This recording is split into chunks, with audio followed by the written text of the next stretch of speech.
You are sitting across from a woman who is genuinely laughing at something you said. She doesn't know your name, your real name, the one attached to the holding company. She just knows you as the guy who ordered 2 tacos and didn't make a thing out of paying. $14.50 is invisible money. Nobody remembers $14.50. That's the whole point. You are 34 years old. Your net worth as of last Tuesday, reconciled by an accountant who has never met her and never will until you decide otherwise, is $40.3 million. You built it the unglamorous way. Small acquisitions, cash-flowing assets, distressed real estate, a holding company with 11 employees who report to someone who has met you exactly twice. None of that exists at the taco place. At the taco place, you are just a guy. Nobody tells you what it's actually like, having real money and wanting a real relationship. The money doesn't just fail to help. It actively poisons the well the moment you bring it in too early. You learned that the expensive way, twice. 2 women in your late 20s who liked the money before they liked you. You couldn't entirely blame them. You'd shown them the money before you'd shown them anything else worth liking. So you stopped. You built rules instead, 3 of them. And you run every single person through all 3 before you let them anywhere near the truth. Rule 1, the 90-day clause. No mention of the holding company. No mention of any properties. Not a hint of success framed in any direction for 90 days minimum. You picked 90 because it's long enough to outlast performance. Anyone can fake interest in a person for 2 weeks. 3 months is long enough that the act becomes more expensive than just actually liking someone. From day 1 through day 30, you are a guy with a flexible schedule she assumes means underemployment. A guy who orders the cheaper entrée, not as a performance, but because the number simply never registers. You watch her face when the check comes. Some people glance at the check the way you'd glance at the weather, informational, forgettable. Some people's eyes do a small calculation behind a smile that doesn't quite reach. Alina does the first thing, you clock it and you say nothing. Day 41, she mentions her rent is late, says it lightly, laughing at herself, no ask attached. You don't offer anything, you just listen. Because the test isn't whether you'd help, of course you'd help. The test is whether she was fishing. She wasn't. She changed the subject herself, embarrassed, and asked about your week instead. You noted it, the list in your head, the one you've kept on everyone who's made it past week 2 in 6 years, gets a new line. Rule 2, the travel filter. Week 9, you suggest a weekend away. Not Cabo, not the Amalfi Coast, not anything that would require explaining how a freelance project manager affords it. A cabin 2 hours upstate, $94 a night. A propane stove, a deck that needs restaining, and a lake view that costs nothing because nobody's paying for the view, just the 4 walls blocking the wind. Money doesn't reveal character. Inconvenience does. Anyone can be charming across a white tablecloth with someone else handling the logistics. The real information shows up when the water heater takes 11 minutes to warm up, and there's 1 bath towel between 2 people, and the Wi-Fi doesn't reach the bedroom. Alina laughs at the water heater, actually laughs, the real kind. Standing in a doorway in a towel that isn't big enough, more annoyed at herself for forgetting a charger than at the cabin for being what it is. Saturday night, you take stock of what's actually in the kitchen. 4 eggs, half a loaf of bread going stale at the corners, a jar of hot sauce somebody left behind 2 tenants ago, a single onion. Neither of you suggests driving back into town. You scramble the eggs badly. She burns one side of the toast and eats it anyway without comment. You eat dinner standing at the counter because the kitchen table is covered in a card game from earlier.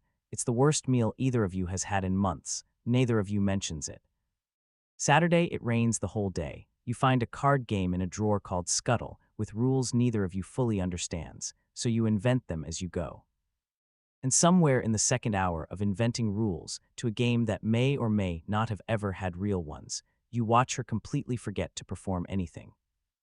That's the signal you're actually looking for, not whether she's having fun, whether she's forgotten there's an audience. Sunday morning, the rain hasn't let up.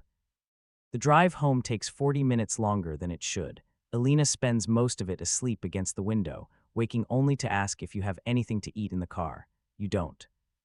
She shrugs and goes back to sleep. Unremarkable. That's the grade you were hoping for, and she earned it without knowing the test existed. You've run this filter before on people who failed it in the first 90 minutes. A woman 2 years ago who spent the entire drive up asking, with increasing thinness in her patience, whether there wasn't somewhere nicer within range. You turned the car around at a gas station 40 minutes in and called it a scheduling conflict. She believed you. There was no scheduling conflict. There was a $94 a night cabin doing exactly the job it was built to do. There was another one before that, a woman who made it to the cabin and then spent the first hour photographing the worst angles of the place.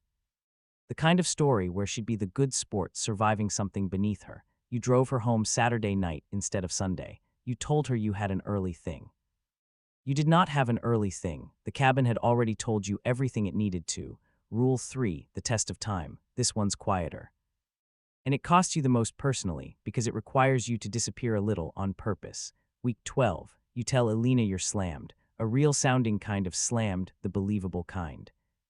Because you've actually got a leaking kitchen faucet in the apartment you use sometimes, and you're actually going to fix it. The lie only needs to cover the why. The how can be completely real. You expect one of two things. Either she disappears into her own weekend without a second thought, which would be fine, healthy, normal, or she starts performing concerned. Sends 3 check-in texts, makes the absence about her. Alina does neither. She sends one message around 3 p.m., a photo of her lunch, no caption, the kind of text that doesn't need anything back. You don't respond for 2 hours because your hands are actually wet and actually full of old plumber's tape. When you do respond, she doesn't ask why it took so long. She just asks if you fixed the leak. You did not fix the leak. You made it slightly worse, but that's not the part that matters. The part that matters is that respecting your time, even your fake, ordinary, mundane time, came naturally to her, without coaching, without a test she knew she was taking. By week 13, you've started to notice something uncomfortable. You're not entirely sure anymore whether you're still testing her, or just enjoying being a person who fixes his own faucet badly on a Saturday with someone who doesn't need a performance to stick around. The rules were built to find a person who could survive the version of you with nothing attached. You're starting to suspect you might actually prefer that version of yourself, too. Here's the part nobody puts in the highlight reel of having money. The system works. The rules are good. You'd recommend them to anyone in your position, and you have quietly to a guy named Theo. Theo made his money in payment processing. He calls you sometimes late at night to ask if a woman he's seeing is a real one or a weighted-out one. He wants to know if it's normal that he almost told her about the acquisition that closed last month, the number already halfway out of his mouth before he swallowed it back and turned it into a joke about a coworker instead. You tell him that's the whole danger zone, not the people who never feel the pull to tell, the ones who feel it constantly and have to keep catching themselves. He asks if Priya's passed the travel filter. He says he hasn't run it yet. You tell him to run it. He says he doesn't want to know yet. And you let him have that because you remember exactly what it felt like to not want to know yet. But the system has a cost that compounds the same way your portfolio does, except in the opposite direction. Every month you don't tell someone the truth is a month further from being able to tell them at all without the reveal becoming the headline of the relationship. The longer you wait, the bigger the bomb gets, even though the bomb is just the truth. Even though the truth is nothing more dangerous than a number in a spreadsheet that Carol, your accountant, sends you every quarter. Week 16, you're sitting on Alina's couch. Her roommate's cat asleep against your leg, a rerun playing that neither of you is watching. She asks, out of nowhere, what would you do if you suddenly had a stupid amount of money? You say something deflective and true at the same time, that you'd probably keep doing exactly what you're doing because you already like your life. She says that's a boring answer. You tell her boring is underrated. She doesn't know she just got the truest sentence you own. It almost happens again 2 weeks later, smaller and faster. You're at her kitchen table, dinner mostly finished, and you've got your mouth open to tell her something real, not the whole truth, just a thread of it, the name of the holding company. Just to see how a true noun would feel out loud in her apartment.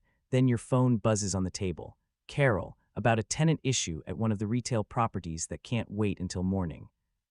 You take it standing by the window, short, clipped answers that could belong to any kind of work at all. By the time you sit back down, the moment has folded itself shut. You almost told her. The thing that stopped you wasn't a decision. It was just a phone ringing at the wrong half second. and you're not sure if you're relieved or disappointed that it was that easy to let the moment pass. There's no fourth rule that tells you exactly when to do it. The first three rules were built to find someone safe to eventually tell. Nobody built a rule for the telling itself because the telling isn't a filter, it's a leap. Leaps don't have rules. They just have a moment where you decide the waiting has cost more than the risk would. You spent 6 years building a fortune out of patience, buying things nobody else wanted because you were willing to wait longer than anyone else in the room. And here you are, applying that same discipline to a woman who has no idea she's the most carefully evaluated thing you've ever considered, except this one isn't an acquisition at all. And some nights, that distinction is the only thing that lets you sleep. The money was never going to be the hard part. The money showed up the way money shows up when you're patient and a little lucky and willing to do unglamorous things for a long time without telling anyone. Trust doesn't show up that way. Trust doesn't compound on a spreadsheet. You can't diversify it. You can't hedge it. You can't buy insurance against the version of someone that only exists in their head until you give them a reason to update it. You'll tell her, probably soon. You've started rehearsing it in the shower, the way you used to rehearse pitches to sellers who didn't know yet that you were the buyer.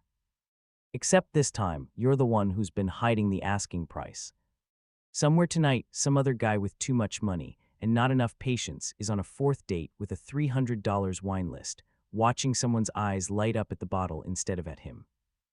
Mistaking the light for something it isn't. He'll find out in about 4 months. You already know, because you found out the expensive way twice before you built the rules that got you here. Sitting on a couch that isn't yours, with a secret that gets heavier every week you keep it, for a woman who has never once asked you for anything except whether you fixed the leak. You didn't fix the leak, but you think, for the first time in longer than you can remember, that you might actually fix this.